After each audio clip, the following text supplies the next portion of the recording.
Hello and welcome to this BNamericas Mining Capex 2020 webinar. My name is Laura Superno and I'm your host. I'm joined here by my mining sector colleague, Samuel Williams from London. Good morning, Sam. Good morning, Laura. Good afternoon. Thank you for having me on the call, and I hope everyone listening is keeping well. We understand that this is a very difficult time for everyone. We hope that everyone is in good health and taking good care, and we do appreciate you taking the time to join us this morning or this afternoon or this evening for those of you in different time zones. We'll just pause for a few minutes to allow more people to connect, and we'll be back with you shortly.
Hello, everyone. Thank you again for taking your time to join us today for BNamericas Mining Capex webinar. The global mining sector is facing a period of great uncertainty as a result of COVID-19, as we are all very aware. The industry here in Latin America is no exception. The aim of this webinar is to provide an analysis of the effects of the pandemic on capital expenditure plans among global and regional mining operators, and also to provide an overview of the restrictions on activity and reactivations that have taken place around the region. All participants are now in listen-only mode and can submit questions in the panel, which should be appearing on the right-hand side of your screen. We will try to answer all questions at the end of the presentation. And if there are any that we're unable to answer because of time constraints, we'll send you a response by email afterwards. And you'll be able to see our email address at the end of the presentation. Next slide, please.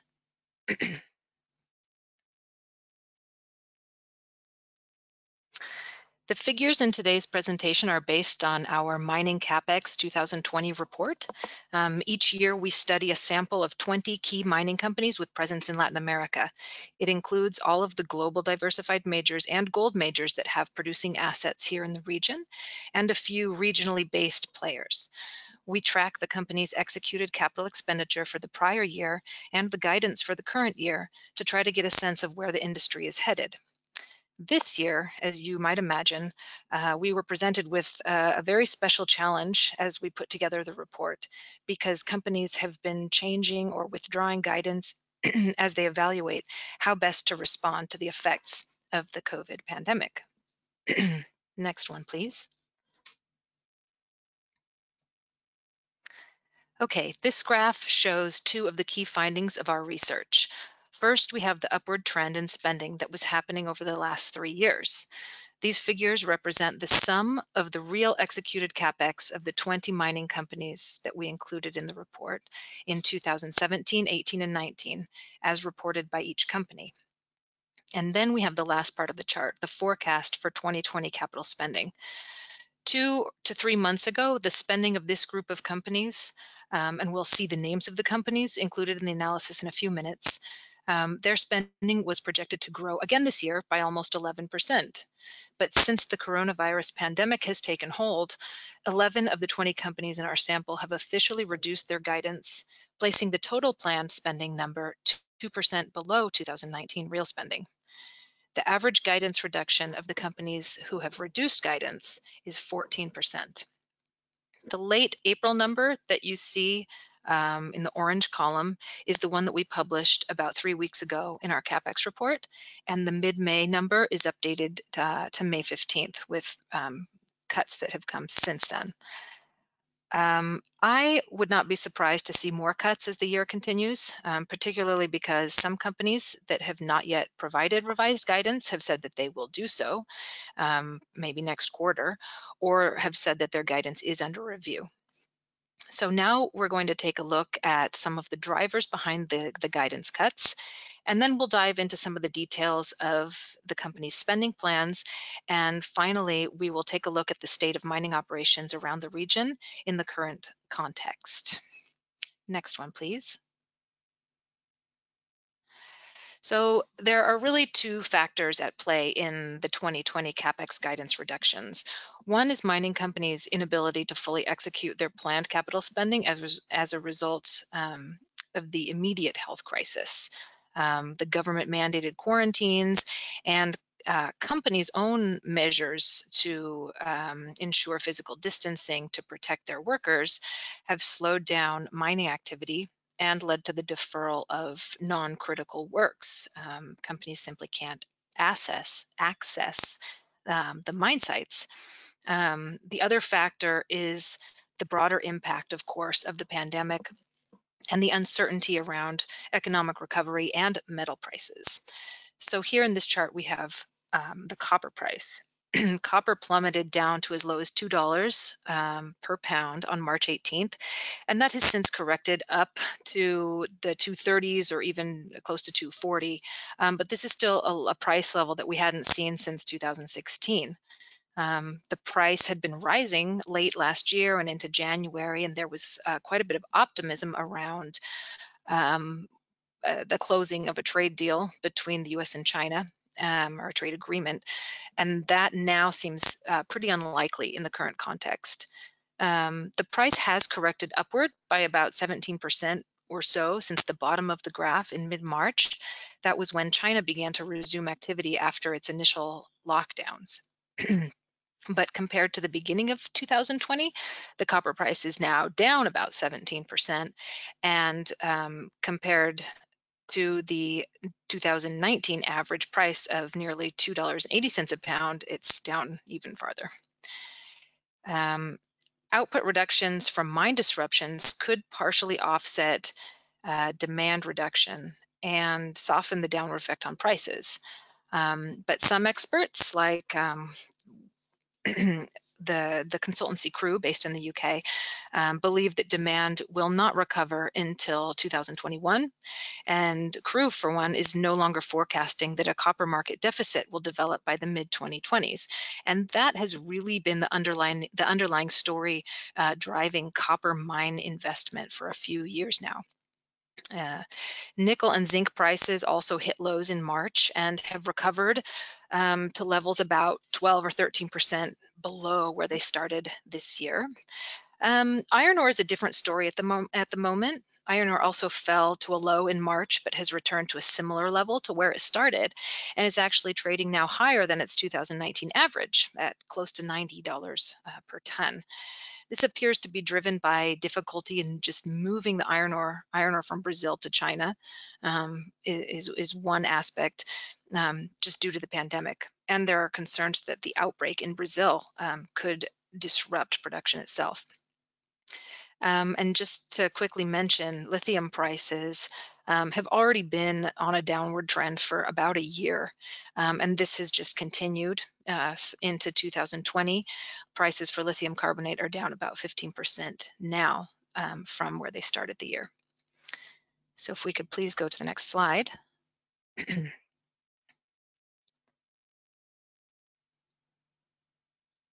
Oh, okay, gold prices. Gold also fell in March, but is now trading about 12% higher than where it started the year. Some experts believe that recession caused by the COVID pandemic will actually help to boost investment demand for gold, even as consumer demand for gold is likely to fall, and that boost would help to keep prices strong. This would support gold miners' plans to raise their Capex this year. Gold-focused operators are seeing, because of this higher price, less urgency around protecting their liquidity than what the base metals focused producers have been experiencing. And we'll see the effects of this in a few minutes when we break down the Capex guidance of the companies that we covered in our research. Silver prices have really not done as well as gold though, and they're now down about 6% from where they started the year, despite also recovering from a low in March. Next one, please. Okay, this chart breaks down capital expenditure by company, and the results so far is that of the 20 companies that we analyzed, 7 are planning to spend less this year than what they spent last year, and 7 are actually planning to spend more this year than last year. And then 6 of the companies are expecting Capex to be flat, and for that, we're defining flat as a range of 5% higher or lower from last year. The net result is that overall 2% reduction in planned spending that I mentioned earlier for 2020 compared to 2019. Now, most mining companies had already made big efforts over the last 5 years or so to optimize their asset portfolios, increase efficiencies at their operations, leaving them relatively well positioned to weather a period of low prices. The pandemic itself has also brought a few elements that could help producer cash costs in the short term. Lower oil prices, for one, and for many companies, weaker local currencies in the countries where they operate, which help their US dollar cash costs. And precious metal prices, or gold prices really, being higher, help obviously the gold miners and also the miners that have gold as a byproduct. There is also, though, however, the effect of social distancing measures and screening and sanitization and all these things that companies have had to adopt that are going to put some upward pressure on their operating costs. And really, just the deep uncertainty of today's context is driving many companies to just want to protect their cash. And deferring Capex is an obvious first aid for that. Most companies are saying that they're not actually reevaluating or modifying their projects, just that project development timelines are changing or maintenance timelines are changing. And then there's also, as I mentioned before, that expenditure that's going to be deferred simply because of restricted access to mine sites, like scheduled maintenance and other sustaining activities. To the next slide, please. We'll just briefly look here at companies' Capex last year versus what they had planned to spend last year. So we're looking at what companies said at the beginning of 2019 they planned to spend, and then what they actually did. Execution of guidance last year was 91%, which was a little bit lower than the year before. And we think that this area presents a risk for 2020 also, in the sense that whether or not companies continue to reduce their guidance, there is this possibility that they are simply unable to execute their planned spending. And that's going to be particularly true if lockdowns are extended or there are future waves of infections in the companies where they operate that bring new lockdowns. The next slide, please. This chart just shows the breakdown of the executed Capex versus guidance. You can see 9 of the companies that we studied were able to execute at least 95% of what they planned to spend. And then there were a few companies that significantly underspent, some project delays, et cetera. And there were a few companies that actually were able to surpass their guidance. Okay, let's go ahead, please.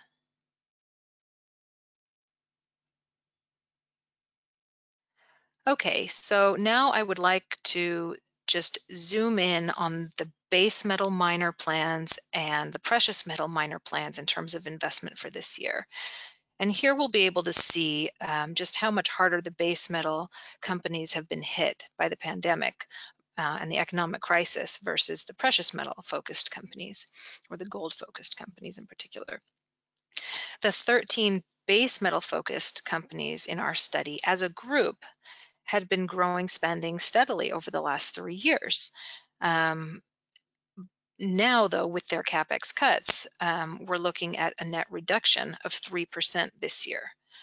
The 6 precious metal focused miners actually saw their spending go down a little bit last year, and they're now aiming to grow by 3% in 2020.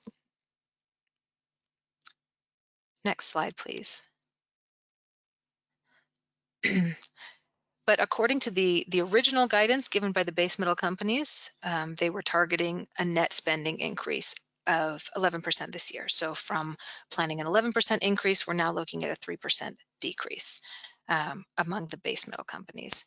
9 of the 13 base metal operators have reduced their guidance since the pandemic took hold, and the average decrease of these base metal operators is 15%. The biggest reduction was 29% made by Freeport-McMoRan. We saw Nexa Resources cut guidance by 27%, Glencore cut its guidance by 23%, Rio Tinto and First Quantum each by 21%, Anglo American reduced its guidance by 19%, Antofagasta by 13%, Vale reduced by 8%, and Southern Copper adjusted its guidance down by 3%. Teck Resources withdrew its guidance entirely and increased its cost reduction program, which began last year, to $1 billion, 2/3 of which corresponds to Capex versus OpEx. As you can see, though, on the chart, Vale, Anglo, Antofagasta, and Southern, despite having reduced their guidance from what they had hoped to spend this year, are still looking at spending higher this year than last year. I'll mention now a few of the key construction projects that are operated by this group of companies in Latin America that are scheduled to receive capital in 2020. One would be BHP's Spence expansion, the growth option. Anglo American is working at Quellaveco, Vale at its Salobo 3 project. Codelco has the Traspaso Andina, Rajo Inca, and a series of projects to expand its El Teniente mine all underway. Antofagasta has its Los Pelambres expansion. Teck has Quebrada Blanca 2. Southern Copper is working on Buenavista Zinc, Pilares, El Pilar in Mexico, and Toquepala, an expansion at Toquepala in Peru. And we also have Minsur building Mina Justa. Now, Nexa Resources, all of these projects that I mentioned have been affected by suspensions and delays. But what I wanted to say about Nexa is that it actually said that it just put all its greenfield projects on hold. And one of those is the Aripuana Zinc project, which was already under construction. We'll go to the next slide, please. This slide shows the precious metal focused miners in our sample, which are mostly gold focused. Just Fresnillo is perhaps primary silver. In this group, there have been just 2 guidance reductions. Newmont, which cut guidance by 13%, so in percentage terms, not too far off from the base metal miners average. And then we have Yamana Gold announcing a reduction of 5%. And both of these companies said that the reductions are more or less due to just natural referrals related to the reduced operations and delays as they slow down critical work and are keeping their non-essential staff at home. Newmont's development Capex for 2020 includes underground development at Cerro Negro in Argentina, and Yamana also has planned spending in Argentina at Cerro Moro, as well as investments planned at Jacobina in Brazil and at its Chilean assets El Peñón and Minera Florida.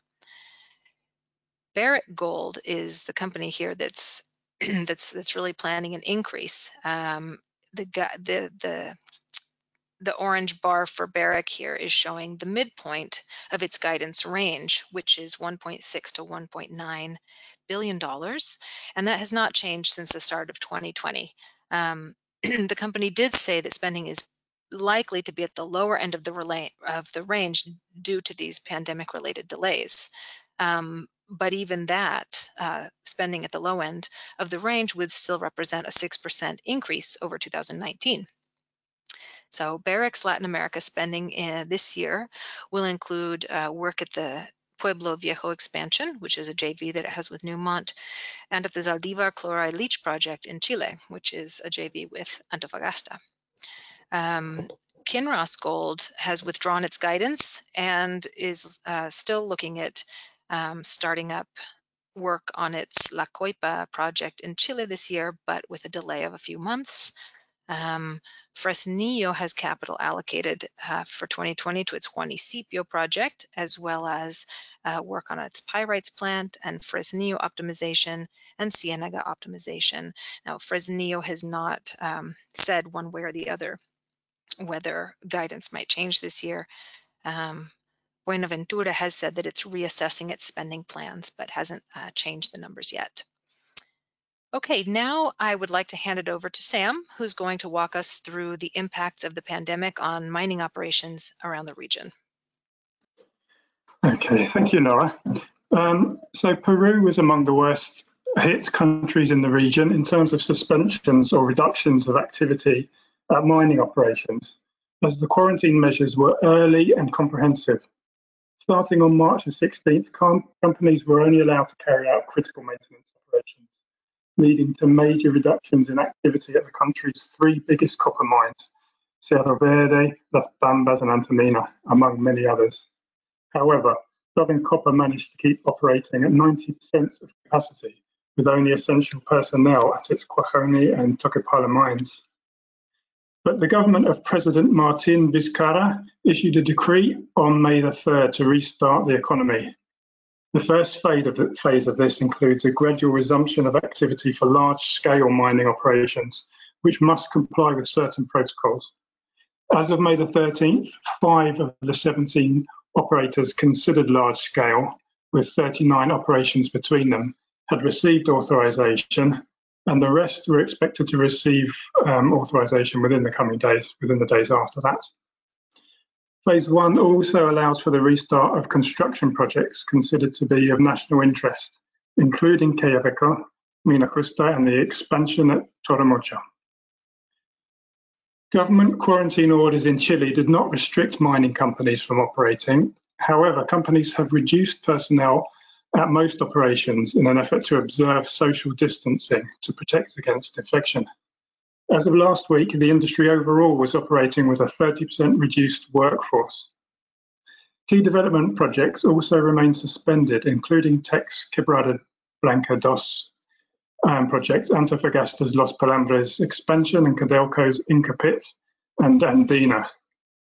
Chilean miners in particular face the impacts of the reduced copper price, as the vast majority of the country's production is copper, and many operators were already struggling with costs. The mining minister said last week that about 20% of operations are generating losses at current prices.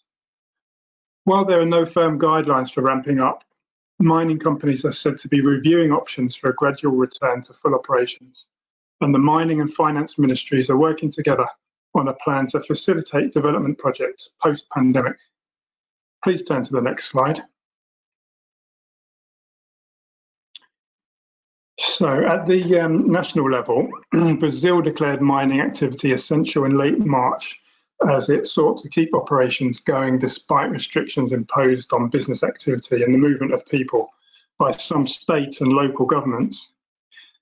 These restrictions by the state and local governments have resulted in some operations being suspended despite the national government decree. Brazil has experienced one of the worst outbreaks of COVID-19 in the region, and President Jair Bolsonaro has been loath to impose quarantines. National mining regulator ANM launched an accelerated plan last week aimed at reducing bureaucracy and mitigating the investment delays caused by the pandemic.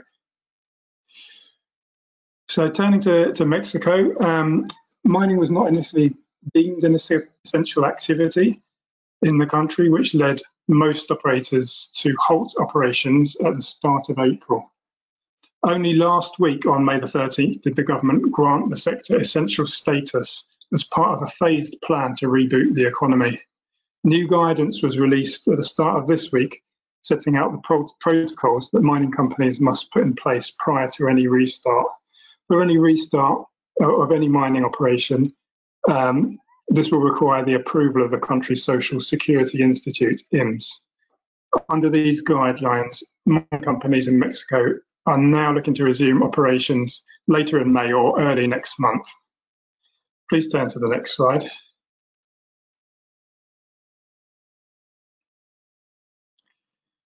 So moving to Argentina. Argentina imposed mandatory isolation measures on March the 19th, which led to the demobilization of personnel at mines. However, on April the 3rd, mining was declared an essential activity, allowing operations to ramp back up. However, some projects and operations are still being affected due to travel restrictions. In Colombia, the government issued a mandatory isolation decree on March the 22nd, which deemed certain activities, including mining, to be essential, and these were allowed to continue. But the country's major coal operations were suspended in March as companies observed the need to reduce contagion. Some have started to ramp back up, while others still remain suspended. Colombia's gold operators, on the other hand, have for the most part continued to operate with some reduced operations. With that, I would like to hand back to Laura for the Q&A session. Thank you very much, Sam. So I would like to just again invite everyone, all participants, if you have any questions, please write them down for us in the chat on the right side of your screen. And please just give us a moment here while we take a look.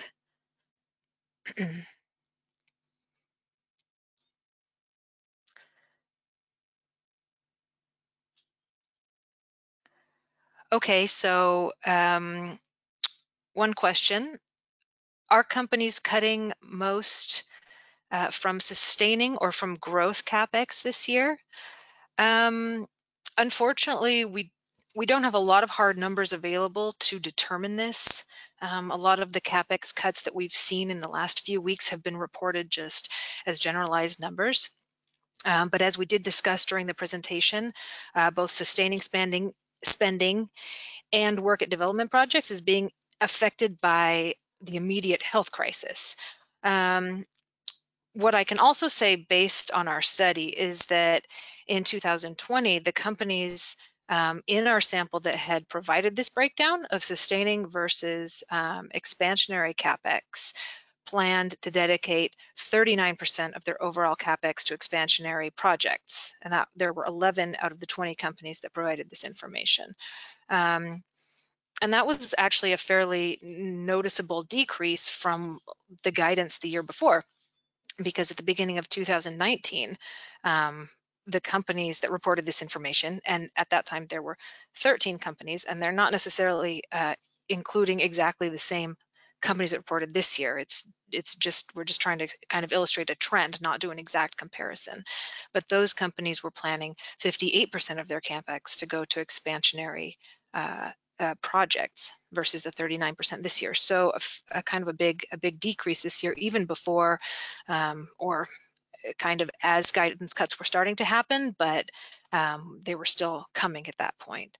There are a few companies in our sample that are planning to spend more on growth this year than sustaining, such as Minsur and Nexa, but both of these companies' projects are suspended. I think Justa in Peru is trying to reactivate as soon as possible. Nexa said that it put its greenfield development on hold. We're not quite sure what that means in terms of a restart.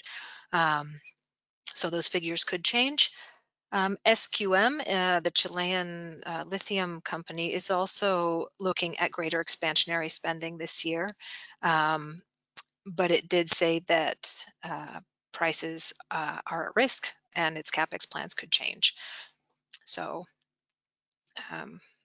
again, we could see a reduction in guidance at SQM depending on what happens with markets.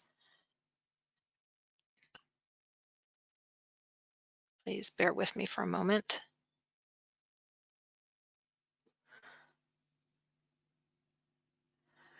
Okay, another question. What projects will be most affected by the pandemic and the Capex cuts? Well, in general terms, I think the projects that are already under construction are going to be facing these delays inherent to the pandemic itself, the temporary suspension of works, obviously, which is already happening in order to just keep people at home. And then the related costs and delays of restarting construction when the time comes, and perhaps additional delays and costs as workers are simply not going to be able to approach their jobs the same as before. At Codelco, for example, the Chilean state mining company, the big projects that Codelco has underway are expansions and life extensions at operating mines. And the company said just a few days ago that it lacks the infrastructure to have both the mine workers and the project workers present simultaneously under the sanitary conditions that are now needed. So that Codelco is trying to come up with a plan for how to actually restart its projects, which are so essential to the future of that company. But in kind of investment decision terms, I think it's highly unlikely that any of the big projects under construction would be abandoned or significantly modified. I think it's going to be more urgent for them to get completed as soon as possible. What we could well see, though, like in previous crises and low price periods, is that the projects at earlier stages are going to start to be reevaluated and transformed to meet new investment criteria. And that's going to extend the timelines and possibly change the investment amounts of those projects, and some of them could be shelved. And we have seen one cancellation of an advanced construction-ready project since the pandemic took hold, and that was at the Centenario Ratones lithium project in Argentina, operated by Aramet. The company said it was worried about the lithium market and prices and canceled the project. And that project, as I said, was ready to start construction. It just didn't have board approval. And we had actually reported in our mining data report in March that Centenario Ratones was, of all the late stage lithium projects in Latin America, it had the highest capital cost intensity of all of them. So I think that kind of speaks to the likelihood that higher cost projects could start to be reevaluated and even set aside if they're not meeting kind of the criteria of the new normal. Just a moment, please.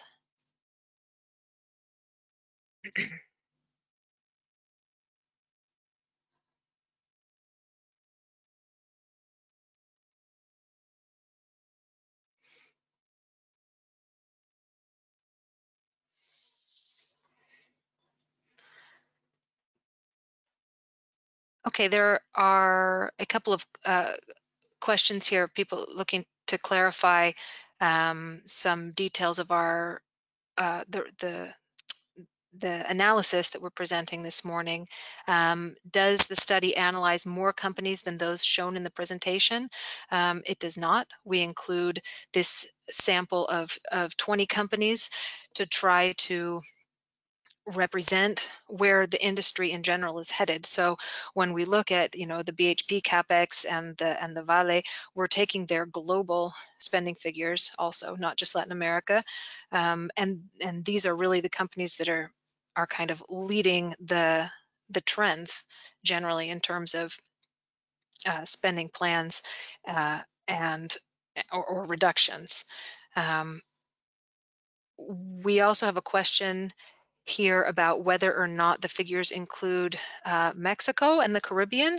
I mean, they do to the extent that the companies that we're covering have operations in those places. So, Barrick Gold has Pueblo Viejo in the Dominican Republic, and all of the operations in Mexico, Newmont, Fresnillo, etc., would all be included in the analysis.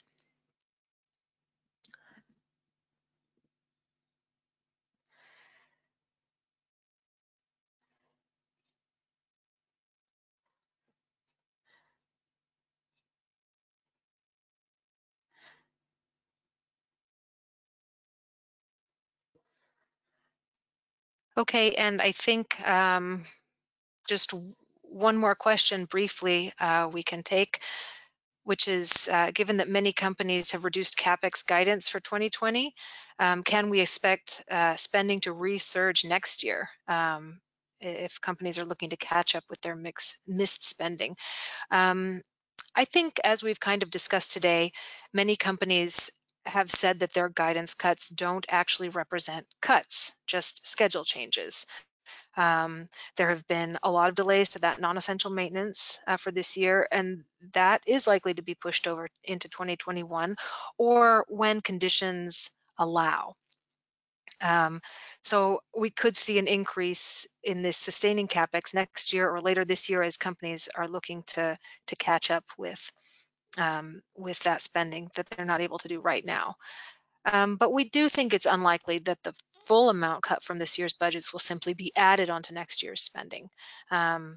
Companies are going to struggle to complete the more complex maintenance programs if they're forced to continue operating with a greatly reduced workforce. And some projects, of course, are going to be delayed beyond next year, particularly those greenfield earlier stage projects at the feasibility stage are going to have to rethink some things and make sure that that the investment criteria are met and really decide what the investment criteria needs to be depending on what is going to be happening with the markets and the prices for the metals that the companies are producing down the line. We also think that, again, yes, just capital allocated to earlier stage projects is going to be changed. Companies are going to be reevaluating their longer term plans. And this is obviously going to depend on all these factors that are very difficult to accurately predict at this moment.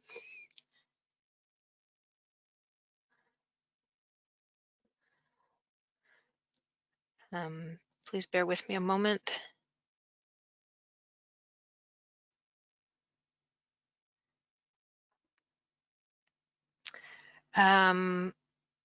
One more question here. What is the short-term maintenance outlook for Chile? What we can say now is that miners have not reported maintenance issues yet, but critical spare parts not being available for equipment could result in partial production stoppages or in unsafe working environments, which would be a factor to pressure miners after the pandemic. So again, the supply chain seems to be holding up for the time being, but time will tell. Okay, everyone. We have reached the end of our allotted time today, and it's time to conclude the webinar. We apologize, I apologize if your question was not able to be answered live. Please, please repeat your questions to the email address appearing on your screen now, and we will respond to you shortly with our thoughts. Thank you so much for taking the time to participate today. Please take care during this difficult time, and be sure that now, more than ever, BNamericas is committed to providing you with all of the news, market insights, project and company profiles, and data that you need across 11 industries in Latin America. On behalf of everyone here at Business News Americas, thank you very much and goodbye.